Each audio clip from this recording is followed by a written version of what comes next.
Hello प्यारे बच्चों, कैसे हो आप सभी। उम्मीद करती हूँ आप सभी स्वस्थ होंगे। आज हम कक्षा 6ठी 7वीं 8वीं से नैतिक जीवन मूल्य पुस्तक से अध्याय 5 पढ़ेंगे, जिसका नाम है श्रद्धा। तो आइए प्यारे बच्चों शुरू करते हैं। इस पाठ के प्रश्न उत्तर पाठ हम पहले पढ़ चुके हैं। तो पहला प्रश्न है, गुरुजी के उपदेश का क्या विषय था।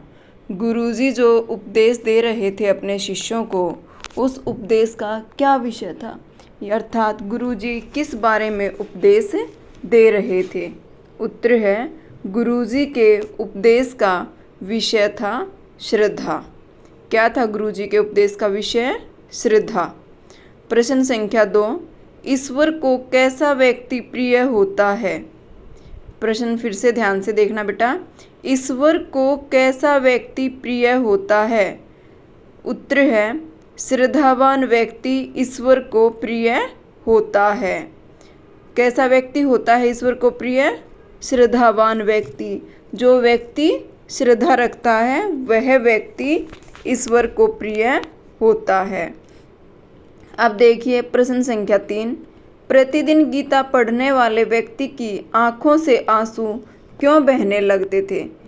वहाँ पर नदी के तट पर एक व्यक्ति प्रतिदिन गीता पढ़ने के लिए आता था ना, तो वो जब भी गीता पढ़ने के लिए आता उसकी आंखों से आंसू बहने लगते थे। हमने जब अध्याय पढ़ा तो उसके अंदर पढ़ा था, ये याद आया बेटा आपको?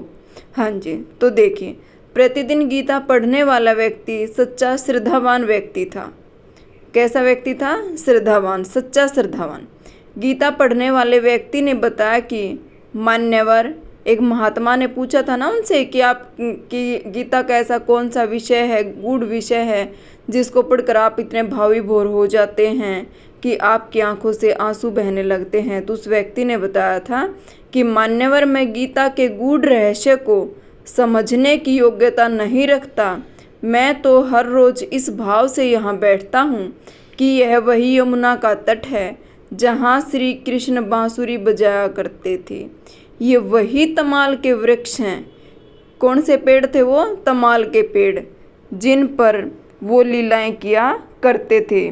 और यह वही पवित्र गीता है जिसमें उनके मुख अरविंद से निकला जीवन का सार निहित है।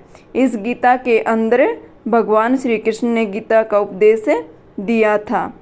केवल मैं ही उनका अर्जुन नहीं बन पाया, यह सोचकर ही मेरी आंखों से आंसू बहने लगते हैं। प्रश्न संख्या 4, महात्मा ने गीता पढ़ने वाले सज्जन को प्रभु के अधिक निकट क्यों बताया।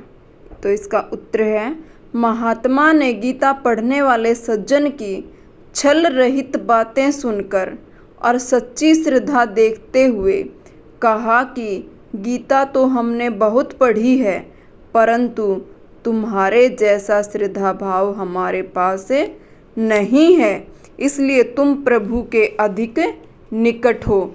महात्मा ने जो गीता पढ़ने वाला व्यक्ति था उसकी छल रहित, बिना कोई छल कपट की बातें सुनी और देखा कि भाई इसकी तो श्रद्धा बहुत ऊंचे दर्जे की है हमारे मुकाबले, इसीलिए उसने कहा कि तुम प्रभु के अधिक निकट हो।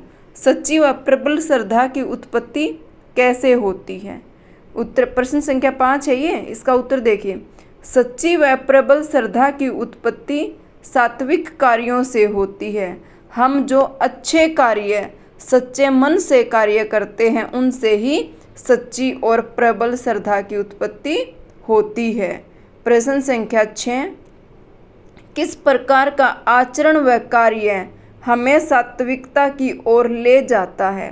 तो इसका उत्तर है, सतोगुण वाला आचरण और कार्य हमें सात्विकता की ओर ले जाता है। हम जो अच्छे गुणों वाला हमारा आचरण होता है ना, सज्जनता होती है, सच्चाई होती है, वो आचरण हमें सात्विकता की ओर ले जाता है।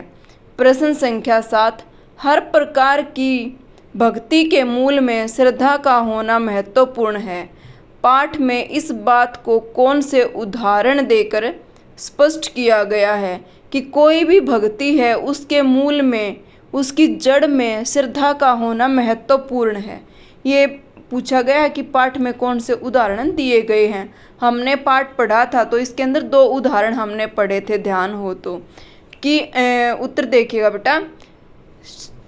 हर प्रकार की भक्ति के मूल में श्रद्धा का भाव होना उसी प्रकार महत्वपूर्ण है जैसे वृक्ष से फल और छाया प्राप्त करने के लिए उसकी जड़ को सींचना, या शरीर के सभी अंगों को पुष्ट करने के लिए अमाशय को भोजन प्रदान करना। अगर हमें पेड़ से फल और छाया प्राप्त करने हैं, हम करते भी हैं, तो क्या हम उसके फलों को पानी देते हैं? नहीं। पेड़ के पत्तों को पानी देते हैं? नहीं। हमें पेड़ की जड़ को सींचना जरूरी होता है, उसकी जड़ में पानी देना जरूरी होता है। जब हम उसकी जड़ में पानी देते हैं तो वो पूरे पेड़ के अंदर अपने आप पे पहुंच जाता है और हमें पेड़ से फल और छाया दोनों की प्राप्ति होती है। उसी प्रकार अगर हम अपने शरीर को स्वस्थ रखना चाहते हैं तो हमें अपने पेट को भोजन प्रदान करना होता है। तो ये उदाहरण 2 दे करके समझाया गया था। उम्मीद करती हूँ प्यारे बच्चों आपको समझ आए होंगे प्रश्न उत्तर। धन्यवाद।